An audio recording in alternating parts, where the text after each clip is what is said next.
Or testing 1, 2, 3. Yeah. All right, everybody, come on in. Take your seats, please. It's time to get started pretty soon.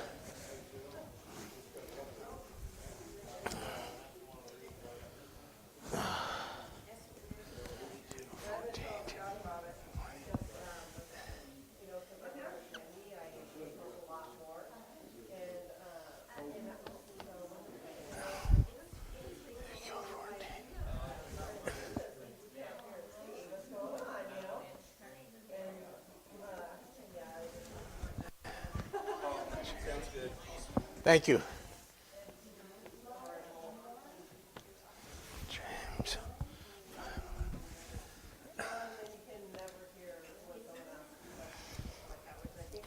All right, we're starting now.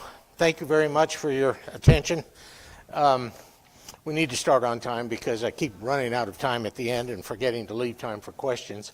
Obviously, probably a third of you are here, or a third of those who are probably going to be here at the end are here. So now what I want to start out with, last week I could not find some of the notes that I've made because I hadn't highlighted them in any way, so they were camouflaged through all of this, these vast sheets of white 3-hole binder paper and blue ink. So I've fixed that problem now. So the first thing I wanted to do was mention the two scriptures where Job is found elsewhere in the Bible. Would have done that the first day or second week if I could have found it. So turn over to Ezekiel 14, which Ezekiel is just past Jeremiah. Just keep going towards the New Testament if you're already in Job, and you'll run into Ezekiel. Get to chapter 14, and here in chapter 14, verse 14, Ezekiel is pronouncing a prophecy, and let me start with verse 12 of chapter 14. And the word of the Lord came to me, Son of man, when a land sins against me by acting faithlessly, and I stretch out my hand against it. There's that idiom again, remember, stretch out your hand. Satan says, stretch out your hand and touch him, which means strike him. And I stretch out my hand against it and break its staff of bread and send famine upon it and cut off from it man and beast. Even if these three men, Noah, Daniel, and Job, were in it, they would deliver but their own lives. So these three examples of holiness and righteousness before God are the three that, were they there during such a time as this, they would only be able to save themselves. They wouldn't be able to plead on behalf of anybody else. So Job, one of those great examples of righteousness. And then down again in verse 20, let me take it from verse 19. Or if I send a pestilence into that land and pour out my wrath upon it with blood to cut off from it man and beast, even if Noah, Daniel, and Job were in it, as I live, says the Lord God, they would deliver neither son nor daughter. They would deliver but their own lives by their righteousness. So there's Job already in Ezekiel, Old Testament, major Old Testament prophet, as an example of righteousness. So, and then again in James 5:11, just hold your place in the Old Testament there and go find James. And we will go to James chapter 5. Let's see. And James is here talking about suffering. And these people that James is talking to know why they are suffering. They're suffering for the sake of the gospel.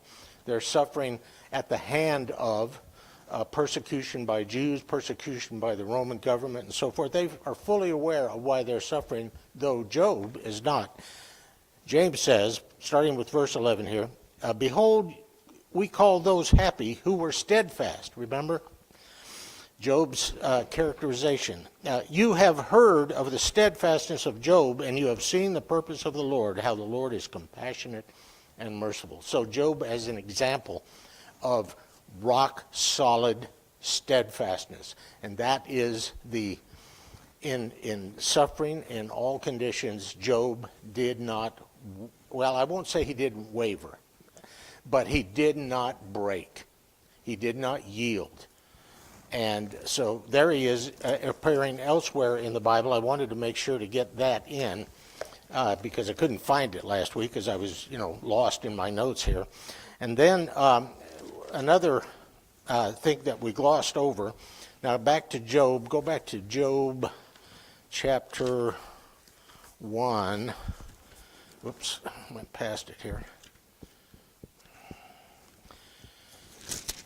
And this is one of the most important things that we can learn from Job. And I kind of glossed over this. I really didn't bear down on it, but it is one of those great lessons. And that is starting with verse 5 of chapter 1. And when the days of the feast had run their course, Job would send and sanctify them, that is his sons, and he would rise early in the morning and offer burnt offerings according to the number of them all. For Job said, it may be that my sons have sinned and cursed God in their hearts. Thus Job did continually. So here we have one of those great examples of intercessory prayer, in this case sacrifice, no doubt accompanied by prayer on behalf of others. This is one of the most important lessons that we can learn for our own lives as Christians. The interceding on behalf of others.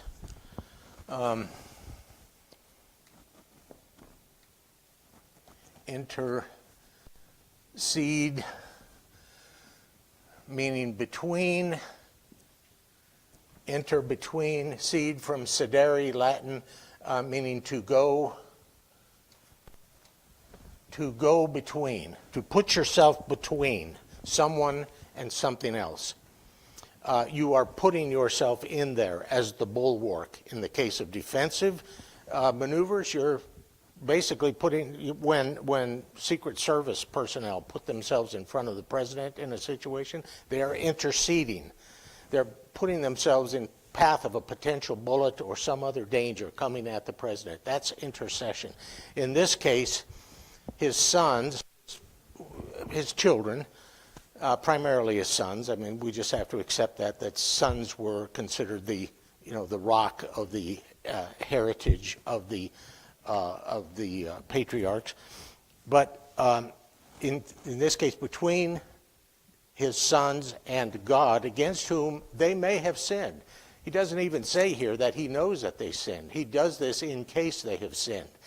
We do that when we pray. Please forgive us of the sins that we have committed. We pray for others. This is one of the most important things that we can do. Intercessory prayer. It's a duty for us. Now, go back to James again real quick. Just flip over there to James chapter 5, where we were a moment ago, just a few verses down from there. And look at what James says about this. Verse 16 of chapter 5. In this same chapter, where he's just used Job as an example of steadfastness. With verse 15, and the prayer of faith will save the sick man, and the Lord will raise him up, and if he has committed sins, he will be forgiven. Therefore, confess your sins to one another, and pray for one another, that you may be healed. The prayer of a righteous man has great power in its effects. I love the King James here, where the King James says, the prayer of a righteous, what is it exactly now? My memory is, the earnest prayer of a righteous man availeth much. And so not only is the act of intercession and prayer important, what is also important is the first half of that, the earnest prayer of a righteous man or woman. Okay, I mean, we can take that as given, obviously. availeth much, has much effect. So it is incumbent upon us to be the kind of person, the kind of Christian, the kind of son or daughter of God whose prayers will be effective.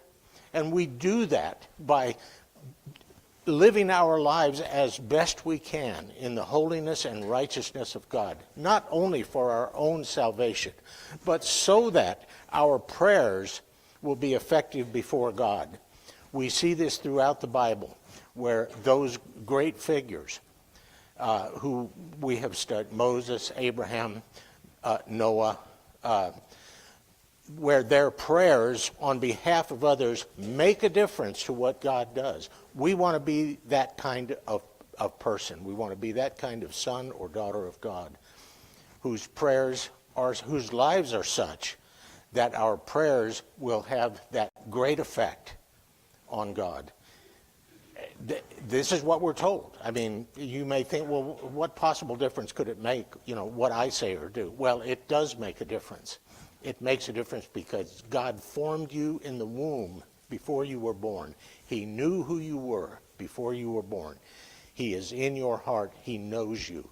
He is the very substance of your being. Live that way. Act that way. Pray that way, so that your prayers will be effective before him. Now, and that is one of the greatest lessons we can learn from this. So, and I kind of passed over that before, and I wanted to make sure that we got to that, to be the kind of people that intercede on behalf of others effectively. Our own lives have to reflect that kind of righteousness before God. Once again, any questions that you have, hold them till the end. Jim or Jason, would you turn the heat down a little bit? It's a little too warm in here. Thank you.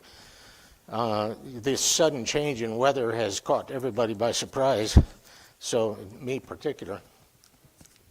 All right, so we got, last week we got to just the end of chapter 2, where Job's 3 friends had come to visit him. But let's talk about them for a minute. So let's go to chapter 11 of verse 11 of chapter 2.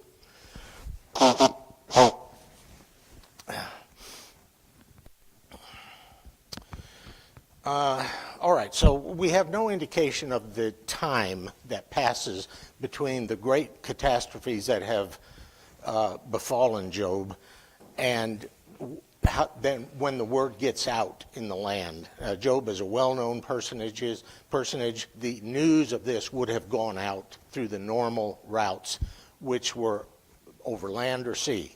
That's how they went, by caravan, overland, by ship.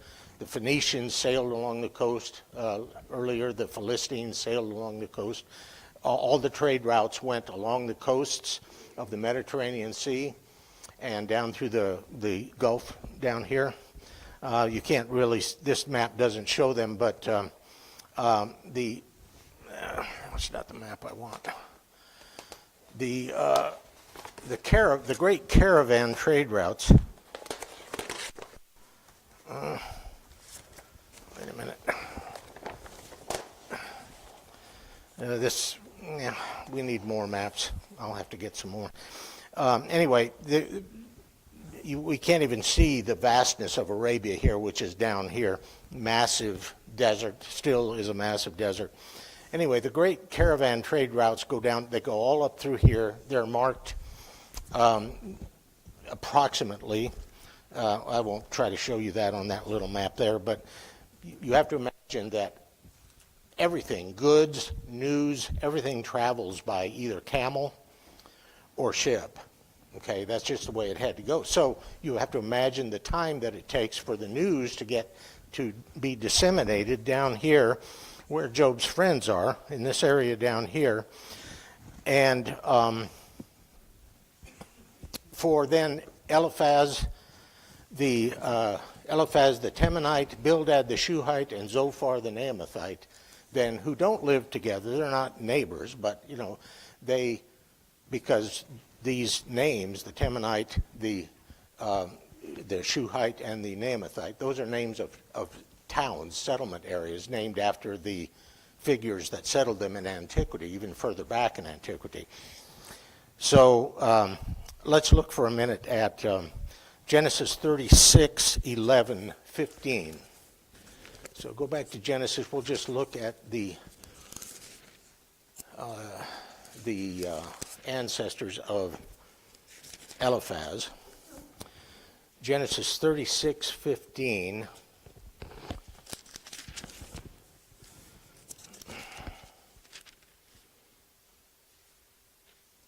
Oh, God, grief. You have to be in the right book to find what you're looking for.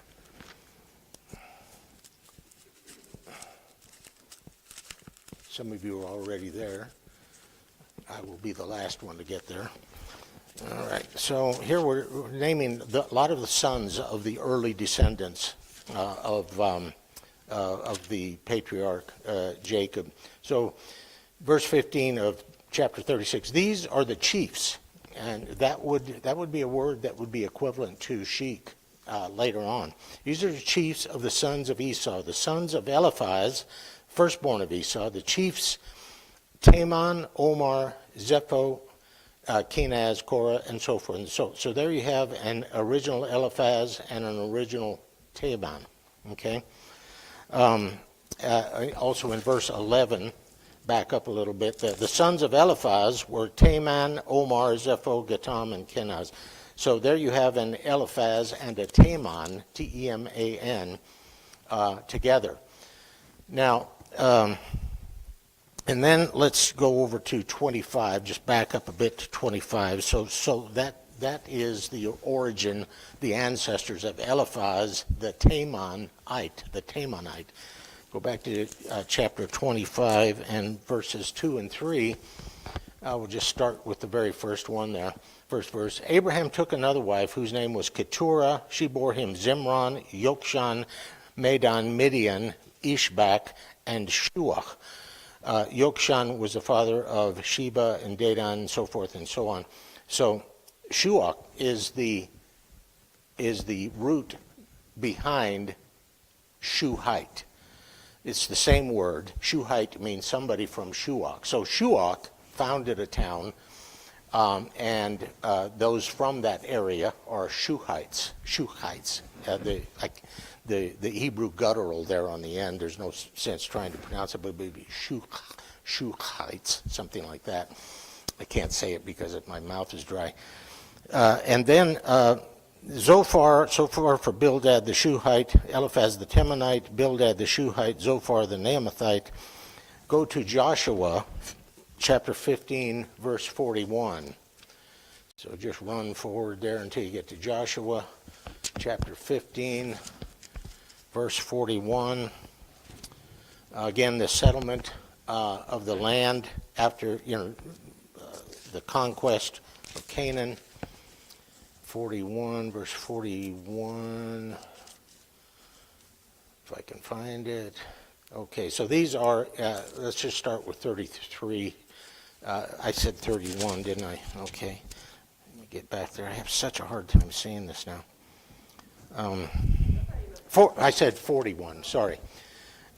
Start with 37. These are, start with 33. And in the lowland, Eshtaol, Zorah, Asna, Zanoah, En-Gadim, Tapua, Enam, Yarmuth, Adullam, Soka, Azekah, Sharayim, Adithaim, Gedera, Gederotham, 14 cities with their villages.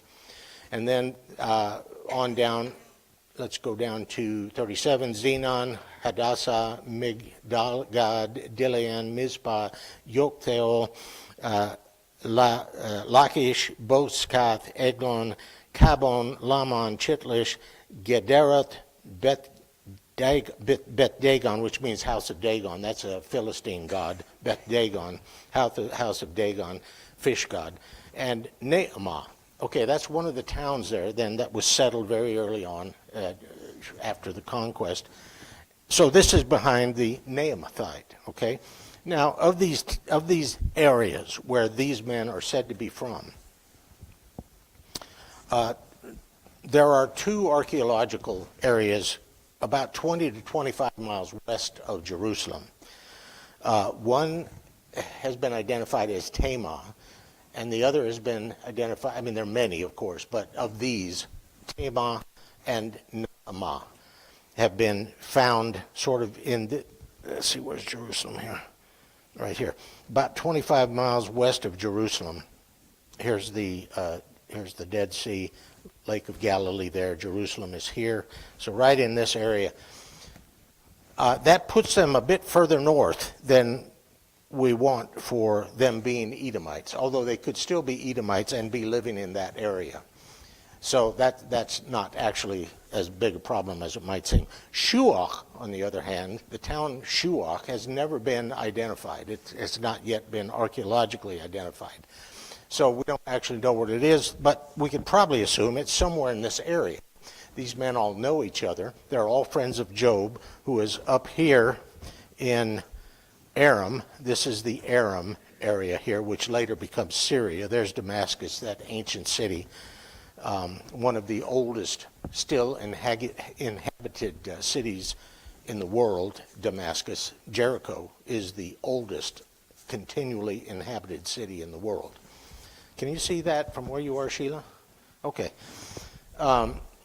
So we don't know. Maybe Shuach will eventually be discovered. There are thousands of these sites, throughout the area.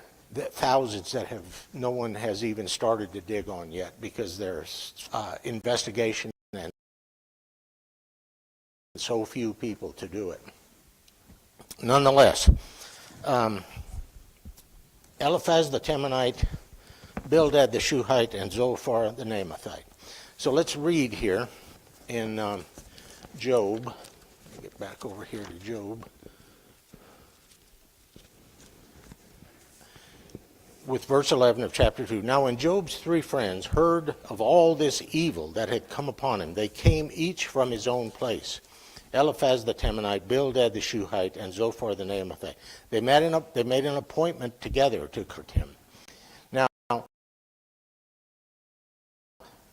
we've already been told that Job has sat himself down on the ash heap, the refuse pile, which is what he would be sitting on, as a sign of his mourning, as a sign of his great distress and his great humiliation and his misery. Time has to pass again between the time that what has taken place to Job with Job up here to get down to this area. It would travel either by ship going down from the north to the south along the coast. Caravans are constantly going north and south along these trade routes. Constantly. That's how goods moved from one spot to another again. So we don't know how much time takes place and how long Job is actually suffering before they get the word, and then they have to contact each other the same way. They could send runners, in this area. It's not very far in this area, but remember, you've got bandits and brigands and so forth, and that's why people traveled in caravans for safety.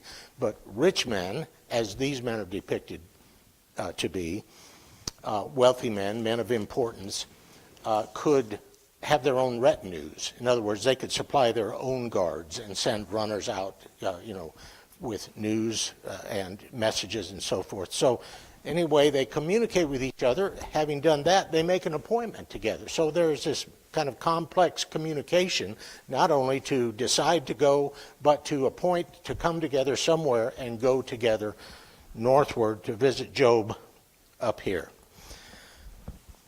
So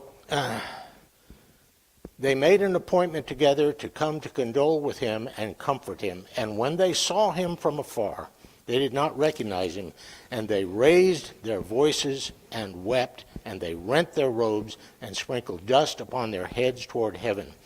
And they sat with him on the ground 7 days and 7 nights, and no one spoke a word to him, for they saw that his suffering was very great. Now, let's look at this practice for a moment. As I mentioned last week, to some extent, this way of expressing mourning and grief still exists in the Middle East. Let's go back to 1 Samuel 4:12. Just back up through your book, past the Kings, past the Chronicles, past the Kings, past 2 Samuel, get to 1 Samuel 4. This is what I was trying to find last week and couldn't find. I was thinking it was 24, but it was 1 Samuel 4, verse 12. And what's happening here is that the Philistines have captured the Ark of the Covenant in battle with the Israelites. Let's just start with verse 10. So the Philistines fought, and Israel was defeated, and they fled, every man to his home. And there was a very great slaughter, for there fell of Israel 30,000 foot soldiers. And the ark of God was captured, and the two sons of Eli, who was the judge, priest, Hophni and Phinehas, were slain. A man of Benjamin ran from the battle line and came to Shiloh the same day, with his clothes rent and with earth upon his head. Again, this is exactly the same sign of mourning which takes place earlier here in Job. This story is much earlier than Samuel, okay? But it's the same practice. Torn clothes, dust on the head. Anybody who sees this immediately knows this person is in grief, this person is in mourning, this person is distressed. He's doing this not for a personal loss, but for the loss, the battle in which many have been slain, the battle has been lost, and the ark has been captured by the Philistines, those uncircumcised, as David called them later. And then again in, let's look at Lamentations 2 and verse 10. So go forward towards the New Testament. You'll hit Isaiah, and then you'll hit Jeremiah, and right after Jeremiah you'll hit Lamentations. Lamentations chapter 2 and verse 10. This is Jeremiah's great outpouring of grief in exile. This is written in exile in Babylon, the Babylonian exile. Lamentations 2, verse 10.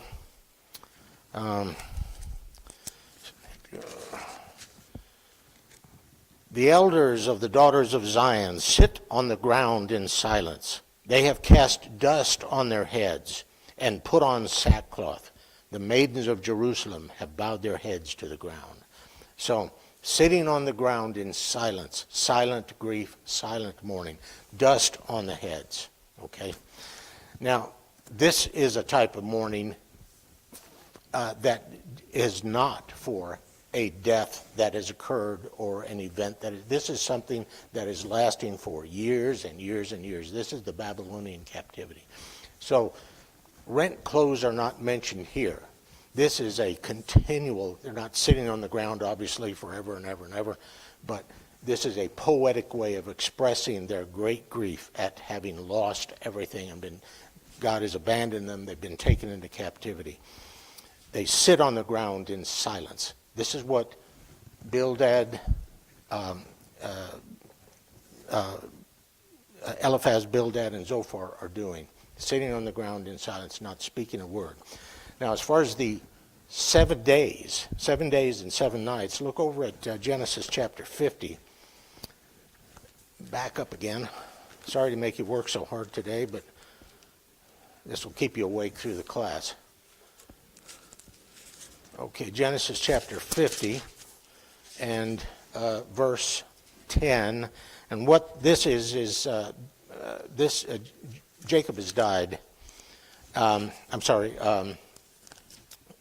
Joseph's father has passed away here, and he asks for permission to take his father back and bury him and in the land of his birth. Pharaoh gives him permission. And so there's, once again, a caravan moving from Egypt, going all the way back, clear back from here. Egypt is over here. Now they've got to come clear back up into here. This is a long journey, okay? So there are a lot of people going on this journey. And it's a well-funded journey, as you can imagine. Joseph being, the blue-eyed boy of Pharaoh, having everything that Pharaoh has at his disposal. And fulfilling the promise made to his father to bury him in the land of his fathers, taking him back. Verse 10, when they came to the threshing floor of Atad, which is beyond the Jordan, they lamented there with a very great and sorrowful lamentation. And he made a mourning for his father 7 days.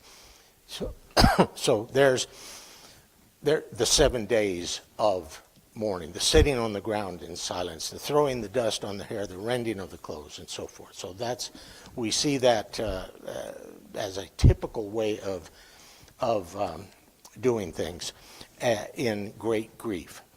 All right, so now back to Job again, where we were. We'll start with verse 3. I'm sorry, with chapter 3. By the way, I'll just mention there is a T-man, a T-E-M-A-N, T-man, down here in Arabia. It's on one of the trade routes. It's about down here, but that is clearly just a coincidental name that sounds the same pretty much as Tema. So someone from Teman would be a Temanite. Someone from Tema would be a Temanite as well. So anyway, but it's these guys are over here in northern Edom, right in that area there. Those two sites are just about 25 miles west of Jerusalem. Okay, so let's start with Job's first, the soliloquy, which is actually the first of the dialogues, the beginning of the first of the dialogues. Now, something I need to mention here, in the first two chapters is what we call a prose, one of the prose sections. That is, it's written in prose, that is normal, everyday language, okay? As opposed to poetry, which is the rest of the book until we get to the epilogue at the end, which is another prose section. In the prose section, we have the divine name of Yahweh, okay? Except on the mouth of Satan,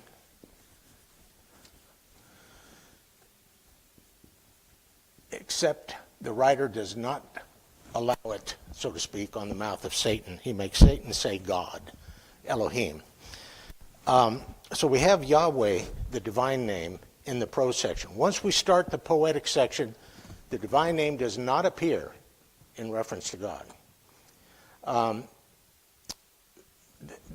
That is indicative of a piety towards a divine name in the poetry section. Why it's there, not quite certain. It is evidence of a very early date, which we already knew from other evidence. But what we find is the name for God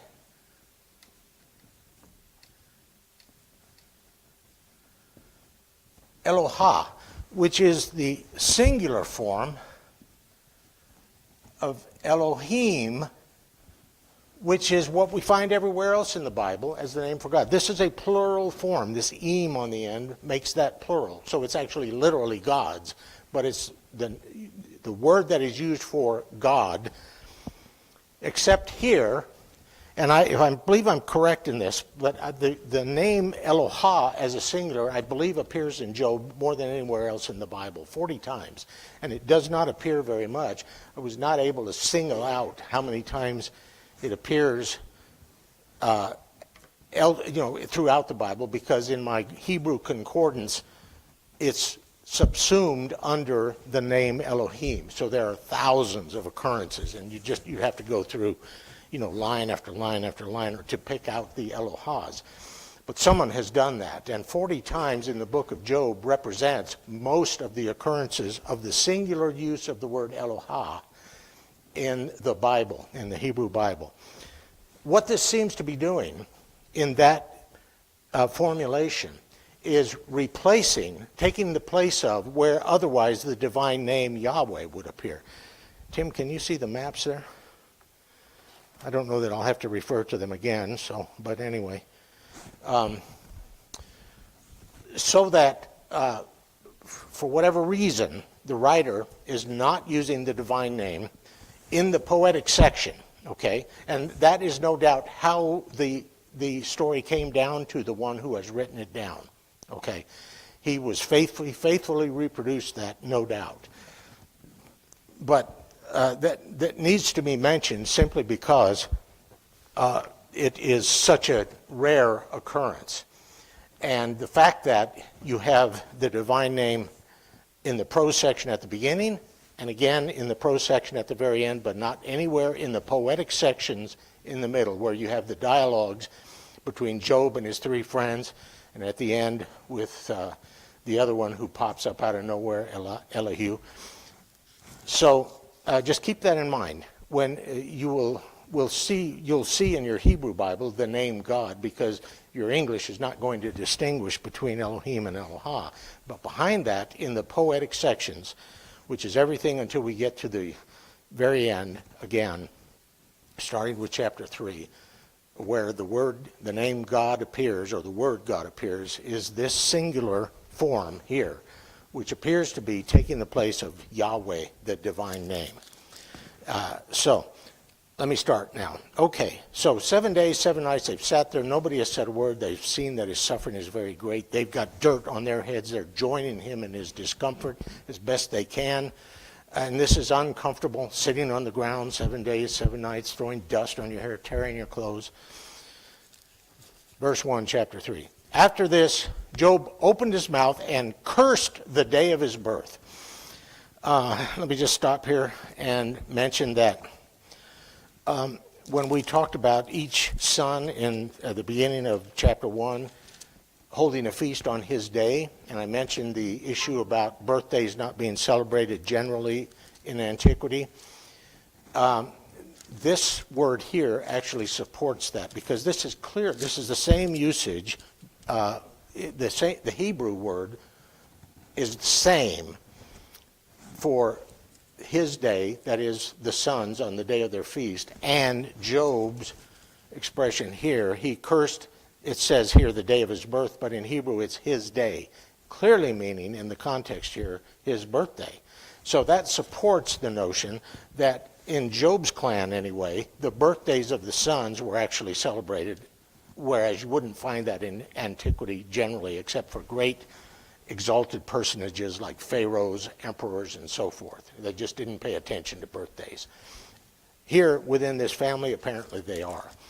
So, after this, Job opened his mouth and cursed his day, literally in the text, that is, the day of his birth, and Job said, "Let the day perish when I was born, and the night which said, a man-child is conceived." Now, notice throughout the Hebrew parallelism, which is a foundation of Hebrew poetry, the parallel, two ways of saying the same thing.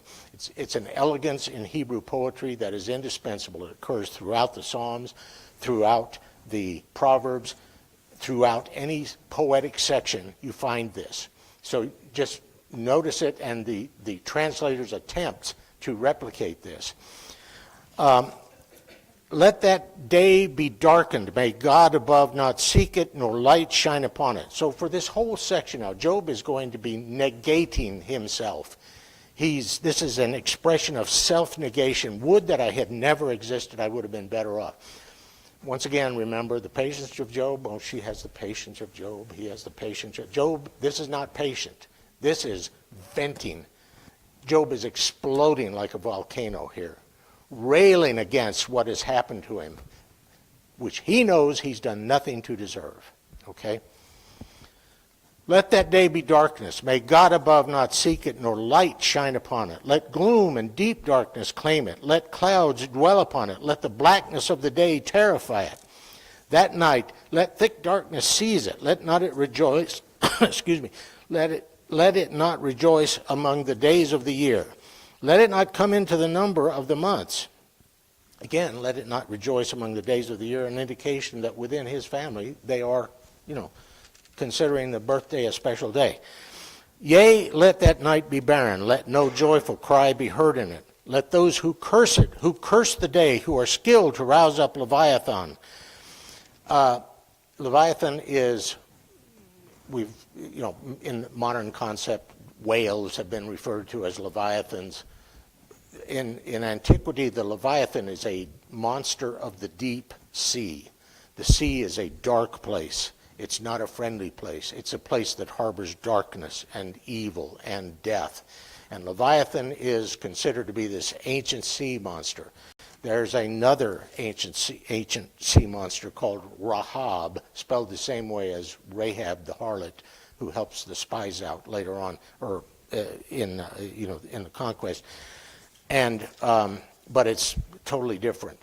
It's just a coincidence that those names are the same. So you have these two monsters in Hebrew culture, Hebrew thinking, that are considered these. If you fall into the deep, you are in the realm of Leviathan, and you're lost. So let those who curse it, who curse the day, who are skilled to rouse up Leviathan. By the way, in that time, the Babylonian astrologers and magicians and so forth were thought to be skilled in this kind of thing. Let the stars of its dawn be dark. Let it hope for light but have none, nor see the eyelids of the morning. That is a beautiful expression. See the eyelids of the morning. I see the eyelids of the morning every morning. I'm up at 5 while it's still dark. I leave the house by 5:30 while it's still dark. I'm out at the Las Colonias park out there to walk Sam and get my morning exercise while it's still dark. And as I'm finishing up now, as the days are getting light, I see the eyelids of the morning beginning to just crack open over the top of the mesa. And the Babylonians considered the first rays of the sun, the very first rays of the sun that you saw over the horizon, to be the eyelids of the morning opening up. It's a beautiful phrase. Any hunter wants to see the eyelids of the morning because he knows it'll soon be legal time to shoot. So, let it hope for light, but have none, nor see the eyelids of the morning, because it did not shut the doors of my mother's womb, nor hide trouble from my eyes. Why did I not die at birth, come forth from the womb and expire? Why did the knees receive me, or why the breasts that I should suck? For then I should have lain down and been quiet, I should have slept, then I should have been at rest with kings and counselors of the earth, who rebuilt ruins for themselves, or with princes who had gold, who filled their houses with silver. Or why was I not as a hidden, untimely birth, as infants that never see the light? Now, this section here from 11 to 16. 16 refers right back to 11. 11, why did I not die at birth? 16, why was I not as a hidden, untimely birth? Note that phrase, untimely birth. Paul uses this expression, 1 Corinthians 15.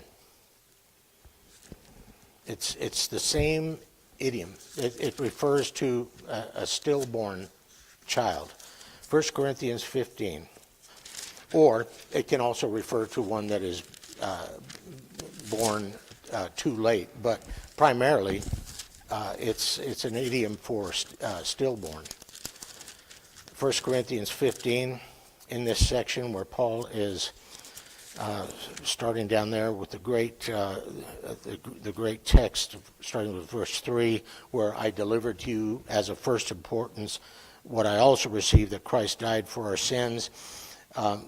Move on to verse 7, where he's saying how Jesus rose and he appeared to Cephas and then to 12 and then to more than 500, and most of whom are still alive, though some have fallen asleep. Verse 7, then he appeared to James, then to all the apostles. Last of all, as to one untimely born, he appeared also to me.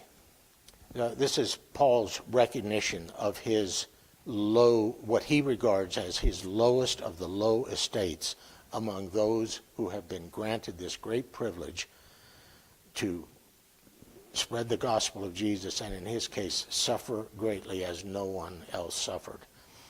You remember Ananias, the Lord says to Ananias, I want you to go to Paul. Lord, I've heard of this man, how he's done great harm to your saints.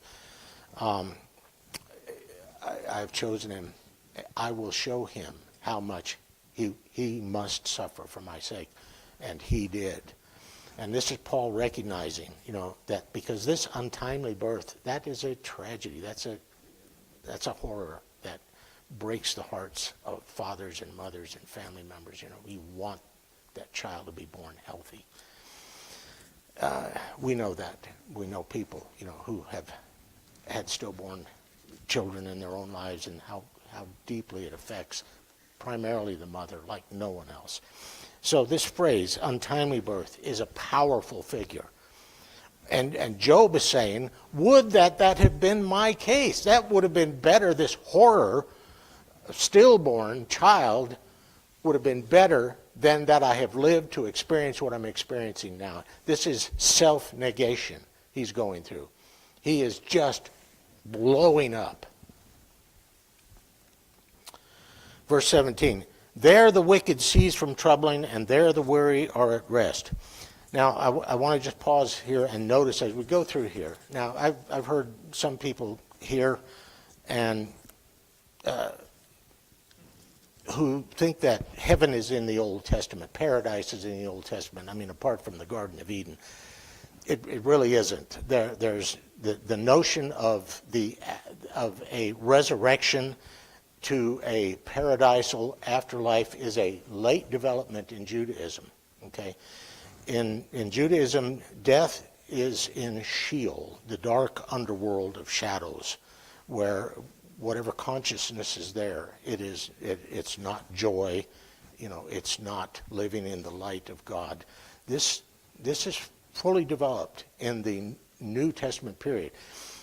And think about this. Now, you had these two main sects. You had three primary sects during the time of Jesus, one of whom developed in rebellion to the Roman governance. But the other two, the Pharisees, who were the strict theological, by the book, our way or the highway, the Sadducees, who were the wealthier, the community leaders, so to speak, a little more laissez-faire. Pharisees had fully adopted and understood the resurrection of the dead, which we see developed in Jesus and in Paul throughout. It's what we believe. It's what we look forward to. The Sadducees didn't believe that. They could only not believe that because that came later, okay? You still had this residual resistance to the notion that there was a resurrection of the dead, a paradise for those who were righteous in God. So when we see these images throughout Job of his death, he's wishing for this shadow world where kings have lain, princes have lain, where those of great wealth now live, but they are at least at peace. Okay, they are not going through what I'm going through, because it was a notion of that there wasn't a notion of punishment in Sheol, just a dark nothingness of nothing. Very dim view. The small and great are there, and the slave is free from his master. There the prisoners are at ease, and so forth. Verse 20, why is light given to him that is in misery, and life... we're going to have to stop here. I just can't. Let me get through the end of the chapter. Why is light given to him that is in misery, and life to the bitter in soul who long for death, but it comes not, and dig for it more than for hid treasures, who rejoice exceedingly and are glad when they find the grave? Why is light given to a man whose way is hid, whose God is hedged in? Whom God has hedged in. For my sighing comes as my bread, and my groanings are poured out like water. For the thing that I fear comes upon me, and what I dread befalls me. I am not at ease, nor am I quiet. I have no rest, but trouble comes. So we'll have to stop there because of time. I'm sorry. There's so much to get through, and I always manage to squeeze it to the very last drop before I take questions. Questions or comments? Susan, you have the mic. Anybody?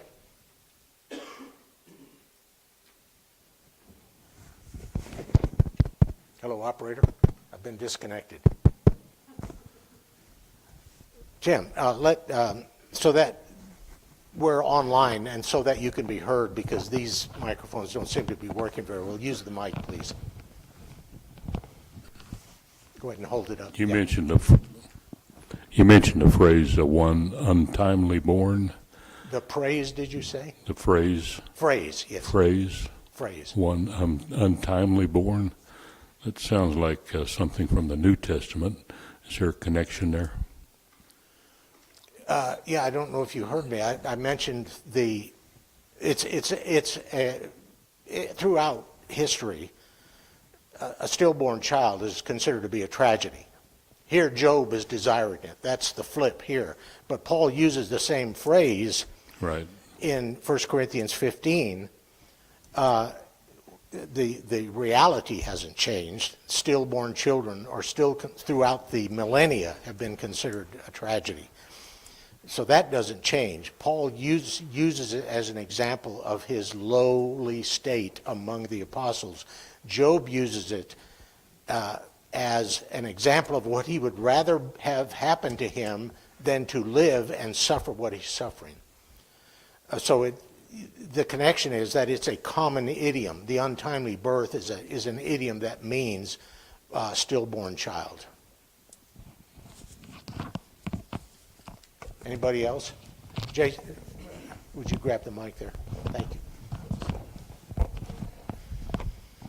You mentioned that the Jews didn't really elaborate or have much of an understanding of an afterlife or heaven, but it seems like, generally speaking, the faithful ones figured it out, at least to some degree, like even Job, and I think it's chapter 14, I forget exactly where it was, but I just wanted your thoughts on how they did, or how it came about. How Jews figured it out, even when it wasn't really elaborated. I could not possibly address that in the brief time that we have, but we'll have to deal with that at another time. But you just don't see it in the Old Testament. It's not recognized in the way that it becomes, that by the time, remember you have what's called the intertestamental period between the time of the last of the Old Testament prophets, Malachi, his writing, his prophecies, and the beginning of the New Testament, which would be the coming of John the Baptist, who is actually the last of the Old Testament prophets. But there's some centuries between there in which a lot happens in Judaism that is not actually in what is accepted as the Hebrew Bible. There are many, many books that were written by Jews having to do with various things of this type, including there's a whole complex of Jewish writings about angels and the function of angels and the place of angels and so forth, for example. So there's the intertestamental period also where you have the Maccabees and their war against the Greeks and so forth. That's where the Jewish holiday Hanukkah comes from, is from the period of the Maccabees. It's in that intertestamental period, which we could study at some point with profit. You know, we could just read those books, the books of the Maccabees, for example, to get a great handle on it. But those books are not in the canon of the Old Testament. So you've got some centuries there between the end of Malachi and the beginning of the New Testament writings or stories or events in which a great deal develops in Judaism. So that's all I can say about that. It's now 20 after. Anybody else? We'll keep going if we need to. But okay, thank you very much. I appreciate your attention. Thank you, Paul. Oh, this thing has just turned red.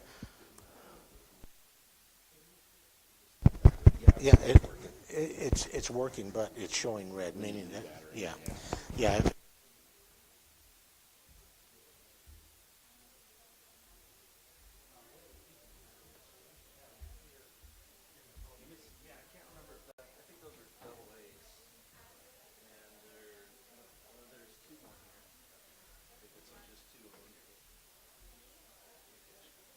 But I was thinking, Paul, or like the examples of King David, who understood he was going to see